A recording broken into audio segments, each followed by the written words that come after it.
इस वीडियो में हम शुरू करेंगे कक्षा 6 का गणित का अध्याय 6, जिसका नाम है परिमाप और क्षेत्रफल। पेज नंबर 129 पर दिया हुआ है परिमाप। यानी कि पहले हम परिमाप के बारे में जानेंगे। परिमाप होता क्या है? नीचे लिखा हुआ है बहुभुज का परिमाप। यानी कि बहुभुज का परिमाप क्या होता है? उसकी सभी भुजाओं की लंबाइयों का योगफल। बहुभुज का परिमाप क्या होता है? उसकी सभी भुजाओं की लंबाइयों का योगफल होता है बहुभुज का परिमाप। जैसे कि ये आयत है, आयत क्या है? एक बहुभुज है। वर्ग है, वर्ग क्या है? बहुभुज है। त्रिभुज है, त्रिभुज क्या है? बहुभुज है। ये सभी क्या है? बहुभुज है। इनका परिमाप हम कैसे ज्ञात करते हैं वो देखेंगे पहले। तो सबसे पहले आयत का परिमाप। जैसे आयत बना हुआ है ए बी सी और डी, ये आयत है। अब इसका परिमाप कैसे ज्ञात करेंगे? इसकी जो ए बी भुजा है 12 सेंटीमीटर है, और बी सी भुजा है 8 सेंटीमीटर है, सी डी भुजा है 12 सेंटीमीटर है, ए डी भुजा है 8 सेंटीमीटर है। यानी कि आयत में आमने सामने की भुजा होती है वो बराबर होती है। तो ए बी बराबर सी डी होगी और ए डी बराबर बी सी होगी। ये आयत की पहचान होती है। अब इसका परिमाप हमें ज्ञात करना है, तो पहले हम क्या करेंगे, इनको लिख लें। यानी इसमें होता है तो ए बी है, ए बी बराबर होगी किसके? सी डी के। तो यहाँ सी डी, और जो ए डी है वो बराबर होगी बी सी के। ए डी बराबर किसकी होगी? बी सी के होगी। क्योंकि पहचान होती है आयत की। आयत की आमने सामने की भुजा कैसी होती है? बराबर होती है। अब इसका परिमाप क्या होगा? सभी भुजाओं की लंबाइयों का योगफल।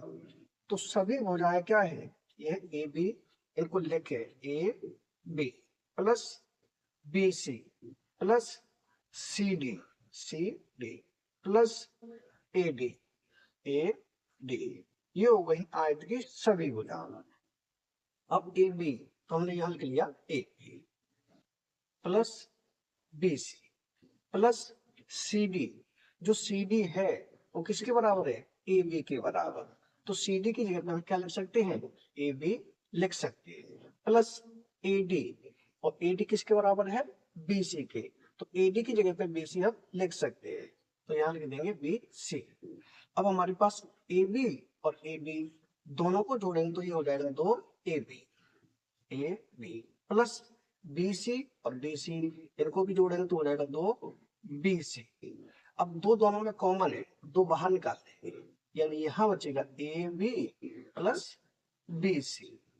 ए बी का मतलब क्या है? ए बी का मतलब लंबाई, और बी सी का मतलब क्या है? चौड़ाई।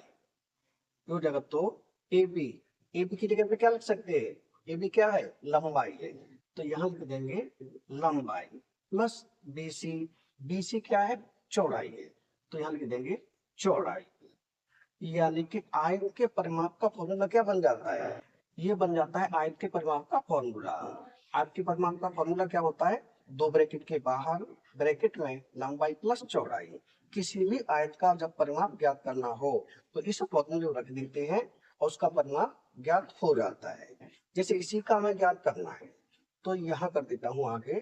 जैसे ये 2 है तो 2 ब्रैकेट के बाहर ब्रैकेट में लंबाई, लंबाई कितनी है? 12 सेंटीमीटर। तो यहाँ रखेंगे 12 प्लस चौड़ाई, चौड़ाई कितनी है? 8 सेंटीमीटर। तो रख दिया 8, यानी 2 12 को 8 को जोड़े कितना हो जाएगा? ये हो जाएगा 20। अब 20 का गुणा 2 से, ब्रैकेट के बाहर जो भी संख्या होती है उसका क्या करते हैं? गुणा। तो 20 का गुणा 2 से कितना हो जाएगा? 40 सेंटीमीटर। यानी कि इस आयत का परिमाप कितना आएगा? ये हो जाएगा 40 सेंटीमीटर।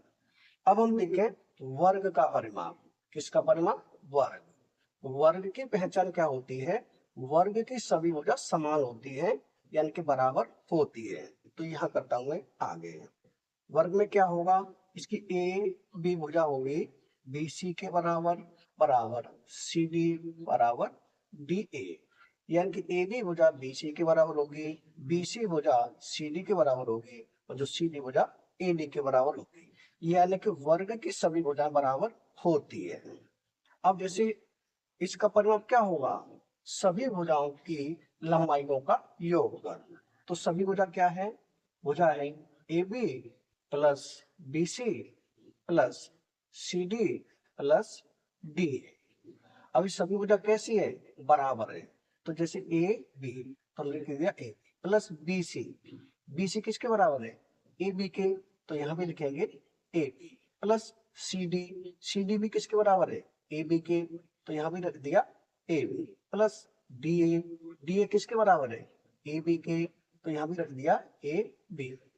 अब A B plus A B plus A B plus A B, इन सबको हम जोड़ेंगे, कितना हो जाएगा, चार ए बी, यानी कि ए बी का मतलब क्या है, ए बी का मतलब है भुजा, तो इसका फॉर्मूला होता है 4 गुणा में भुजा, यानी कि वर्ग का फॉर्मूला क्या हो जाता है, वर्ग का परिमाप ज्ञात करने का फॉर्मूला होता है 4 गुणा भुजा।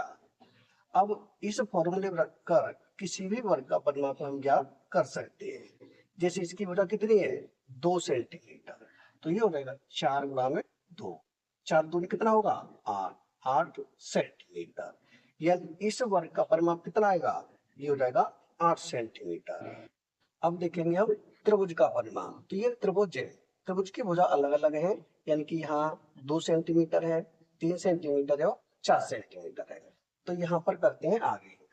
त्रिभुज का परिमाप क्या होगा, सभी भुजाओं की लंबाइयों का योगफल, तो यहाँ लिखे हैं ए बी, पहली भुजा ए बी हो गई, दूसरी हो जाएगी ए सी, तीसरी हो जाएगी बी सी, तो यहाँ बी सी।